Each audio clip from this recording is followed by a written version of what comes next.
परिचय। जड़ों, तनों तथा पत्तियों के गुणों, प्रकारों, रूपांतरणों और कार्यों की हम पहले ही चर्चा कर चुके हैं। अब हम पुष्प क्रम के विषय में पढ़ेंगे।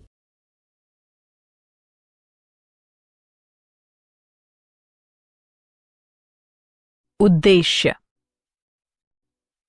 इस पाठ के अंत में आप निम्न करने में सक्षम हो जाएंगे: पुष्प क्रम को परिभाषित करना, पुष्प क्रम के प्रकारों का पता लगाना, असीमाक्षी पुष्प क्रम का अध्ययन करना, ससीमाक्षी पुष्प क्रम का अध्ययन करना, ससीमाक्षी पुष्प क्रम के प्रकारों को समझना, एकाकी ससीमाक्ष का अध्ययन करना, एकल शाखित ससीमाक्ष को समझना,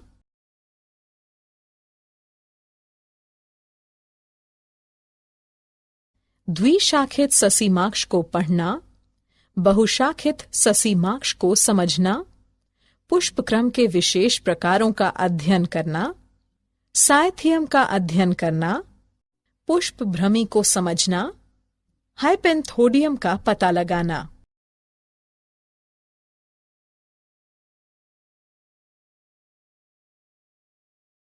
पुष्प क्रम।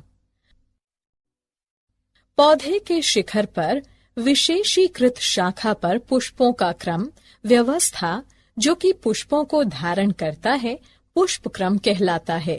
पुष्प क्रम के अक्ष को पुष्पवृंत यानी डंठल कहते हैं। कभी कभी पुष्प अकेले बनते पैदा होते हैं।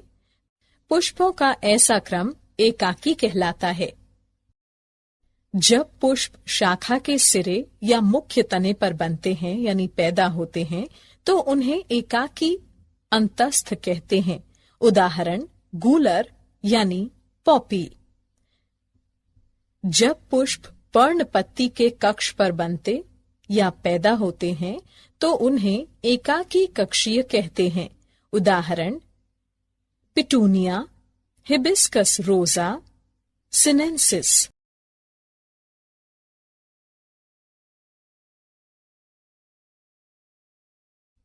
पुष्प क्रम के प्रकार। पुष्प क्रम मुख्यतः 3 प्रकार के होते हैं: असीमाक्षी पुष्प क्रम, ससीमाक्षी पुष्प क्रम, विशेष यानी विशिष्ट प्रकार के पुष्प क्रम।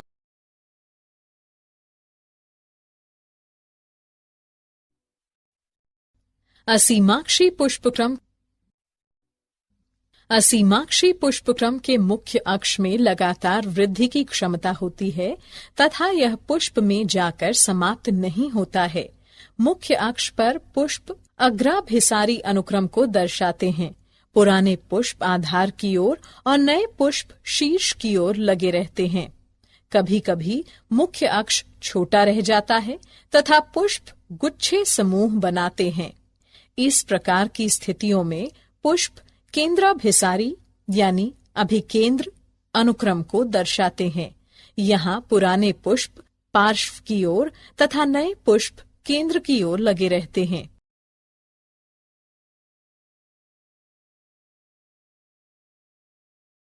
ससीमाक्षी पुष्पक्रम।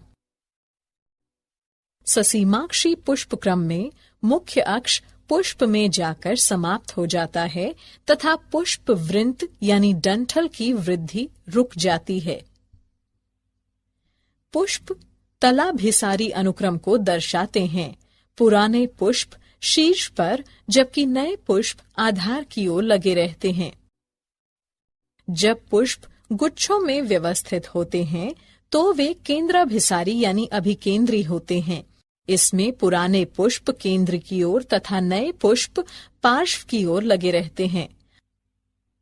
ससीमाक्षी पुष्पक्रम अनेक प्रकार का होता है: एकाकी ससीमाक्ष, एकल शाखित ससीमाक्ष, द्विशाखित ससीमाक्ष, बहुशाखित ससीमाक्ष।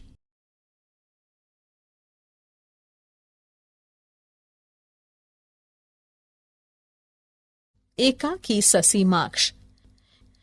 यह ससीमाक्षी पुष्पक्रम का सरल प्रकार है जिसमें कि सिर्फ एक ही पुष्प होता है। पुष्प छोटे पुष्पवृंत यानी डंठल पर अंतस्थ या कक्षीय अवस्था या स्थिति में हो सकता है। उदाहरण थेस्पेसिया।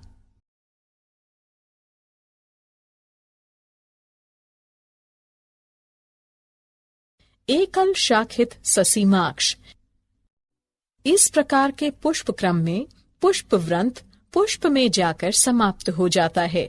समान रूप से पुष्पवृंत यानी डंठल की एक शाखा निम्न स्तर पर विकसित होती है तथा पुष्प में जाकर समाप्त हो जाती है। यदि शाखाएं एक तरफ ही उत्पन्न होती हैं, तो इस तरह के पुष्प क्रम को एकल शाखित घुमावदार ससीमाक्ष कहते हैं। उदाहरण हेमेलिया ड्रोसेरा। यदि शाखाएं एकांतरित टेढ़े मेढ़े ढंग में उत्पन्न होती हैं, तो इस तरह के पुष्प क्रम को एकल शाखित यानी कुटिल या कुंडलित ससीमाक्ष कहते हैं। उदाहरण हेलियोट्रोपियम।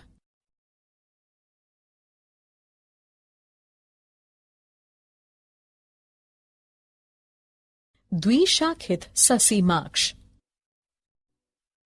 इस तरह के ससीमाक्षी पुष्पक्रम में पुष्पवृंत यानी डंठल अपने सिरे पर एक पुष्प निर्मित करता है। इस प्रकार पुष्पवृंत यानी डंठल स्वतः ही निम्न स्तर पर दो शाखाएं निर्मित करता है। यदि पुष्पक्रम में केवल 3 पुष्प हों, जहां की केंद्रीय पुष्प सबसे पुराना और बराबर वाले पुष्प नए हों, तो इसे सरल द्विशाखित ससीमाक्ष कहते हैं। उदाहरण चमेली। यदि पुष्पक्रम शाखित होता है तो उसे संयुक्त द्विशाखित ससीमाक्ष कहते हैं। उदाहरण क्लेरोडेंड्रॉन और रिटिया।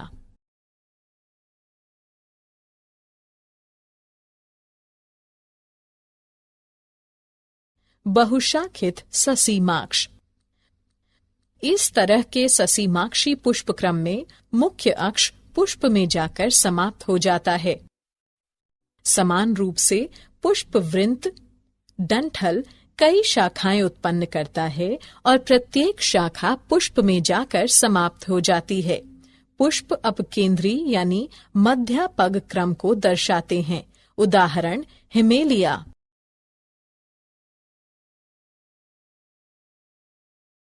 विशेष प्रकार के पुष्पक्रम। कुछ पौधे विशेष प्रकार के पुष्पक्रम को दर्शाते हैं। ये निम्न प्रकार के हैं: साइथियम, पुष्पभ्रमी, हाइपेंथोडियम।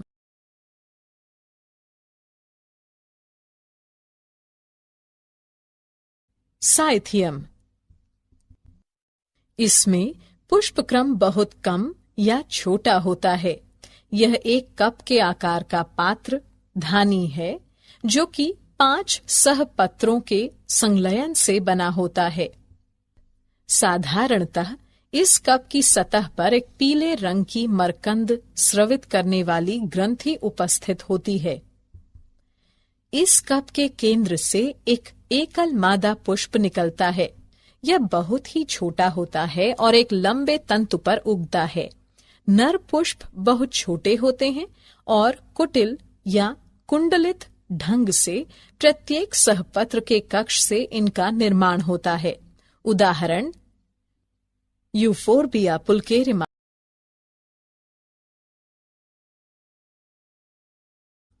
पुष्पभ्रमी। पुष्पभ्रमी एक विशेष प्रकार का पुष्पक्रम है जो कि ल्यूकस में दिखाई देता है। इसमें तने की प्रत्येक गांठ पर किसी भी एक तरफ 2 कक्षीय विपरीत ससीमाक्षी पुष्पक्रम विकसित होते हैं।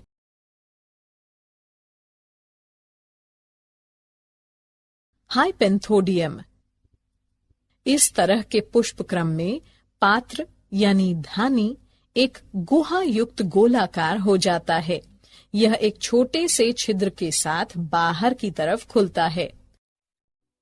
पात्र यानी धानी की आंतरिक सतह से अनेक छोटे अवृंत पुष्पों का निर्माण होता है। ये पुष्प 3 प्रकार के होते हैं: नर पुष्प, मादा पुष्प और अनुपजाऊ यानी बांझ मादा पुष्प चंद्रकांति। उदाहरण गूलर यानी फाइकस।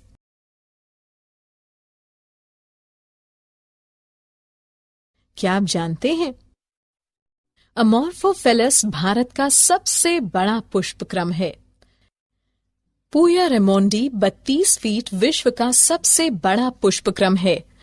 दल युक्त सहपत्र बोगेनविलिया में पाया जाता है। कोएनेंथियम खुला हाइपेंथोडियम होता है।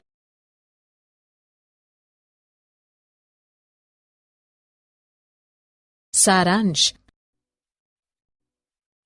आइए हमने जो कुछ सीखा है उसे संक्षेप में दोहराएं। पुष्प विभिन्न प्रकार के पुष्पक्रमों में व्यवस्थित होते हैं। पुष्पक्रम के अक्ष को पुष्पवृंत यानी डंठल कहते हैं। पुष्पक्रम फूल गोभी का खाने योग्य हिस्सा होता है।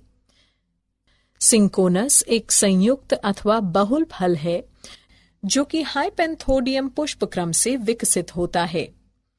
अनानास तथा जिमीकंद ऑटोकॉर्पस में सहपत्र तथा परिदल पुंज खाने में प्रयुक्त किए जाते हैं। ऑसिमम यानी तुलसी में पुष्पभ्रमी प्रकार का पुष्पक्रम पाया जाता है। समानांतर विन्यास तथा ससीमाक्ष अथवा पुष्पक्षत्र युक्त अरीय पत्तियों का साधारण गुच्छा लिलिएसी कुल के लक्षण हैं। ग्रामिनी कुल में कनिष्का यानी स्पाइकिका पुष्पक्रम होता है।